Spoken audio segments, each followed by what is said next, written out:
नमस्कार, new India post में आपका स्वागत है।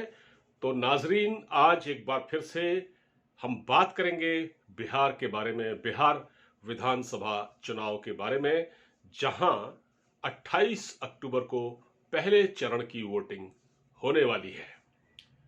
कुल 243 सीटों वाली बिहार विधानसभा में जो मेजोरिटी पाने के लिए जो जादुई आंकड़ा है किसी भी पार्टी के लिए, वो है 122।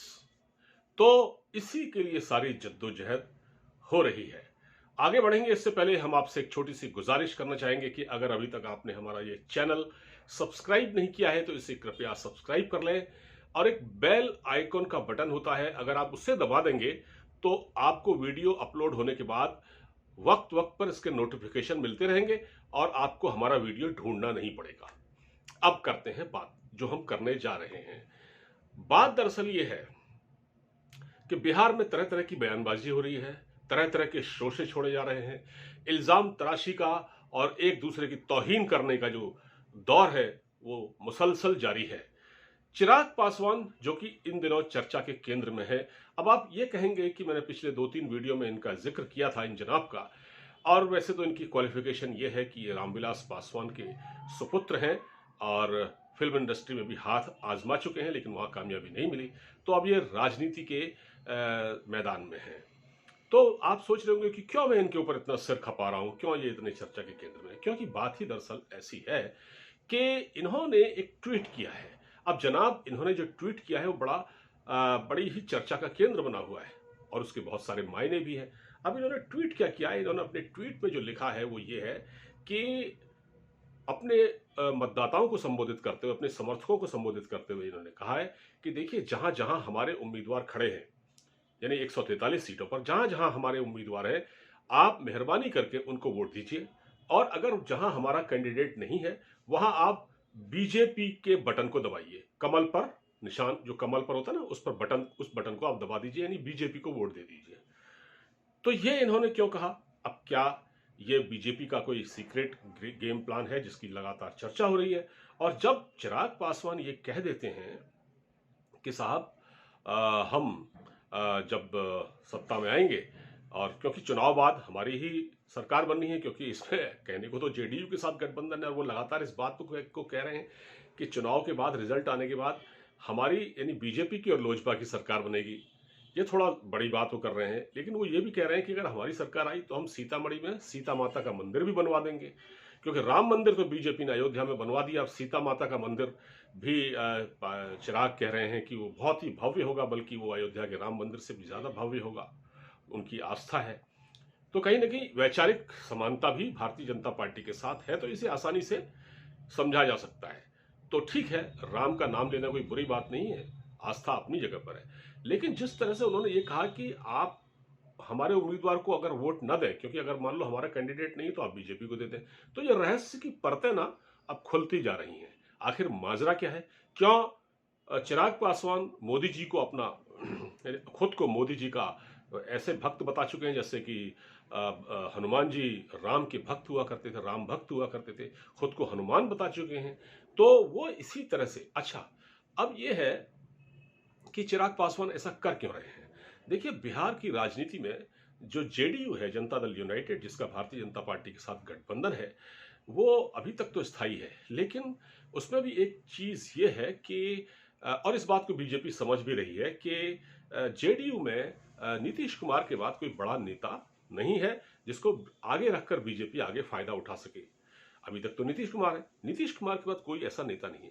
तो वो जो वैक्यूम क्रिएट होगा बिहार की राजनीति में जेडीयू के अंदर, उसको भरने की कोशिश, उसमें खुद को फिट करने की कोशिश अभी से चिराग पासवान कर रहे हैं, और इसलिए वो बीजेपी खासतौर से मोदी जी की तारीफ कर रहे हैं।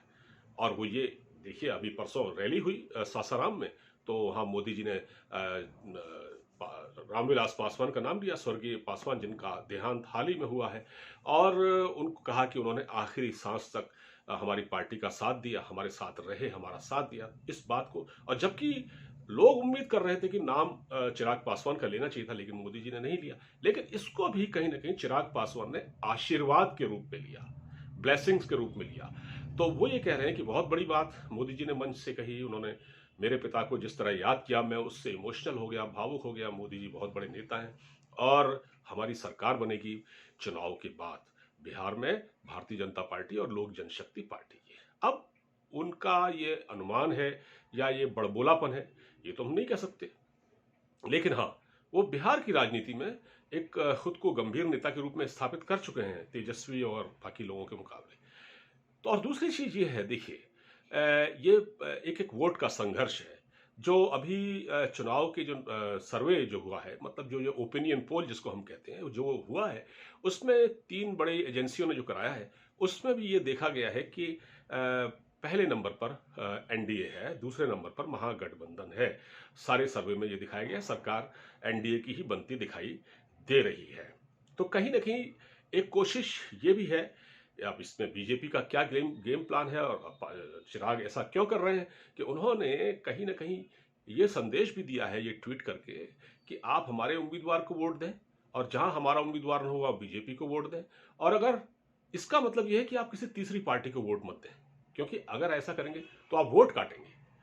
मतलब आप आरजेडी और वोट न दें और दें तो बीजेपी को दें। तो इस तरह से एक वो इन पार्टियों का, आरजेडी का और बाकी दलों का कहीं ना कहीं वो वोट भी काटेंगे। हालांकि इसमें क्योंकि वो नीतीश कुमार के मुखालिफ हैं, सख्त खिलाफ हैं, इस समय मुखालफत कर रहे हैं, तो कहीं ना कहीं नीतीश कुमार को तो नुकसान पहुंचाएंगे। और इससे एक बात साफ हो रही है कि नीतीश कुमार को इस बार लग ऐसा रहा है कि जेडीयू को ज्यादा वोट नहीं मिलने वाला और भारतीय जनता पार्टी का ही अपर हैंड रहेगा। और अगर सरकार बनती है तो नीतिगत मामलों में भी,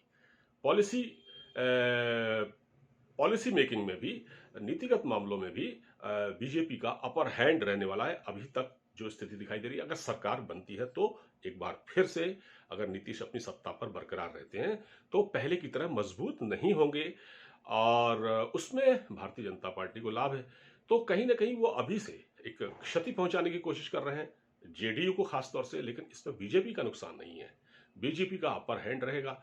और कुल मिला के इस वक्त जो नीतीश कुमार है वो अपनी पोजीशन, क्योंकि देखिए वो 15 साल से शासन में है, इसलिए अलोकप्रिय हुए हैं, एंटी इनकम्बेंसी उनके खिलाफ है, मोदी जी उनके समर्थन में रैली कर चुके हैं और कहीं ना कहीं एंटी इनकम्बेंसी की काट करने की कोशिश भी मोदी जी ने की है और उसका फायदा नीतीश कुमार को जरूर होगा। तो नीतीश कुमार इस वक्त बीजेपी के मोहताज हैं और लेकिन बीजेपी इस वक्त क्या कह सकते हैं, बीजेपी का अपर हैंड है, बीजेपी इस वक्त फायदे में दिख रही है।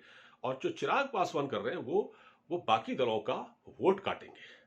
और वैसे तो पासवान की 6 या 7 सीटें आने का अनुमान है, सर्वे में यह भी बताया गया है। और दूसरी बात यह है कि एक थोड़ा सा मैं आपको बता दूं कि ये सीटें भी ज़्यादा मांग रहे थे, जेडीयू से एनडीए में जो गठबंधन है उसमें सीटें ज़्यादा मांग रहे थे। अब इनका केंद्र में तो गठबंधन है एलजेपी का, बीजेपी के साथ एनडीए में है, राज्य में गठबंधन टूट गया। और ये अदावत बहुत पुरानी है, जब चिराग पासवान के पिता रामविलास पासवान की मांग थी कि पासवानों को महादलितों में शामिल किया जाए, इसको नीतीश कुमार ने ठुकरा दिया और कई बड़ी बातें थी जिसमें नीतीश कुमार ने इनको भाव नहीं दिया, तो वो खुन्नस है।